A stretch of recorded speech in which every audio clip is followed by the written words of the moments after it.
ले चलते हैं इतिहास में 400 साल पीछे। सन 1686 उड़ीसा के गडजात राज्य बड़म्बा, वहाँ राज था महाराज बलभद्र बीरबर मंगराज जी का। फिर उसी साल उनका एवं महारानी जयंता देवी के अंश से एक सुंदर पुत्री जन्म लेते हैं और वे थे राजकुमारी सुखदेई। धीरे धीरे राजकुमारी थोड़ी बड़ी होती हैं तो वे अपने ज्येष्ठ भ्राता फकीरचंद्र जी को एक दिन तलवारबाजी करते हुए देखते हैं। उनको भी तलवारबाजी बहुत अच्छा लगता है तो उनका झुकाव धीरे धीरे तलवारबाजी के प्रति हो जाता है। तो वो एक दिन अपने पिता श्री बड़म्बा के महाराज से अनुमति लेकर तलवारबाजी सीखने के लिए जाते हैं। फिर कुछ ही दिन में वो विविध प्रकार के अस्त्र चालना में पारंगता हासिल करते हैं। शस्त्र शास्त्र एवं सुंदरता, इसमें राजकुमारी जी का कोई मुकाबला नहीं था।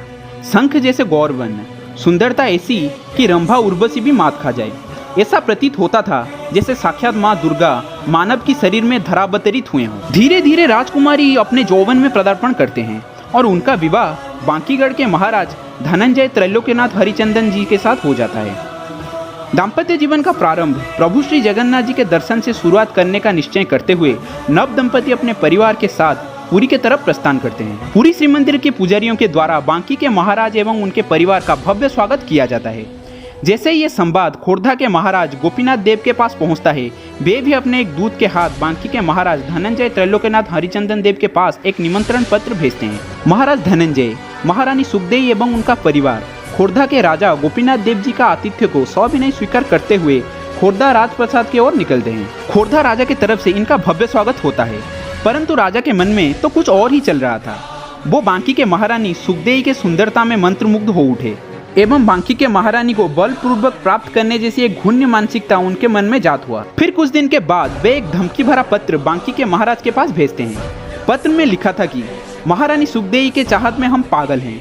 अगर अपना मंगल चाहते हो तो रानी सुखदेई को हमारे पास खोर्धा भेज दो, वरना परिणाम भुगतने के लिए प्रस्तुत रहना। पत्र पढ़कर बांकी के महाराज गुस्से में आग बबूला हो उठे और वे एक पत्र में लिखे, कायर नीच आदमी, अगर दम है तो हमारे साथ युद्ध कर, यूं गिद्दड़ की भांति धमकी मत दे।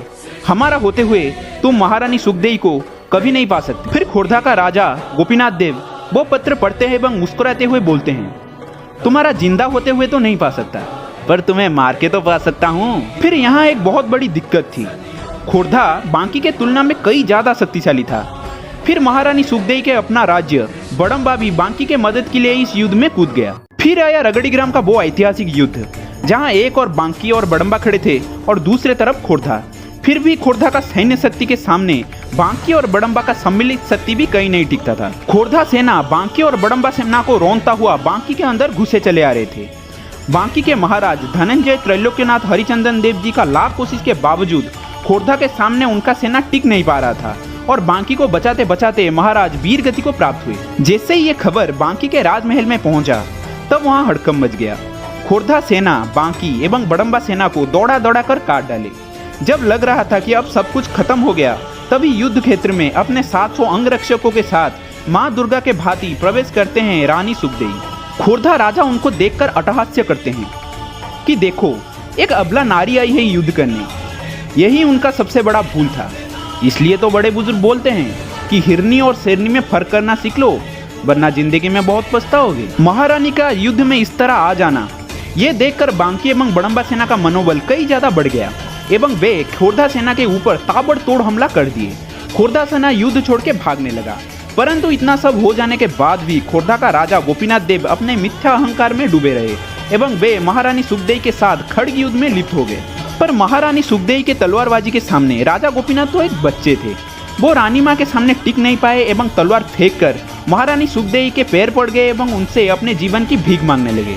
फिर जो हुआ वो देखकर सभी के आंखें फटी के फटी रह गई। अपने स्वामी का हत्यारा खोर्धा राजा गोपीनाथ देव को महारानी सुखदेई ने माफ की और बोली, मेरे स्वामी युद्ध में वीर गति को प्राप्त हुए, इसलिए मुझे अब सारा जीवन एक विधवा के भांति जीवन अतिवाहित करना होगा और मैं नहीं चाहती तुमको मारकर तुम्हारा पत्नी को भी विधवा बनाओ और उन्हें भी इस नर्क की जिंदगी जीने के लिए मजबूर कर। तुम युद्ध में एक अबला नारी से हारे, इसलिए सदियों तक लोग तुम्हारा पुरुषार्थ पे सवाल उठाएंगे, तुम पर हंसेंगे। तुम्हें सदियों तक एक नीच परस्त्रीगामी और बेबिचारी राजा की नज़र से देखा जाएगा और तुम जिंदगी भर ये ज्वाला से जलते रहोगे। यही तुम्हारा असली दंड है। दोस्तों सच बताऊं, मुझे बहुत दुख एवं शर्म भी आया कि खोर्धा का राजा ऐसा कुछ नीच काम कर सकता है, क्योंकि आप ओडिशा के 2500 साल का इतिहास उठा लो, आपको यही अकेला राजा मिलेगा जो इस तरह का कुछ नीच काम किया हो। इसके अलावा खोर्धा में जितने राजा आए वो सब ओडिशा को अफगान, मुगल, तुर्क एवं अंग्रेज आक्रमण से बचाने का भरसक प्रयास करते थे। वो कई बार पुरी जगन्नाथ मंदिर को मुस्लिम आक्रांताओं से बचाए, पर हम सच्चाई से मुंह तो नहीं मोड़ सकते ना। समग्र भारत के इतिहास में रानी सुखदेई एक ही मात्र अपराजित रानी रही जो किसी भी युद्ध नहीं हारी, और वे 1707 से लेकर 1726 तक करीब 19 साल बांकी राज पर राज की। खैर, ये थी कथा एक वीरांगना की, कथा पराक्रम एवं क्षमा की, कथा हार ना मानने की, और ये कथा थी हम सबकी प्यारी रानी माँ सुखदेई जी की।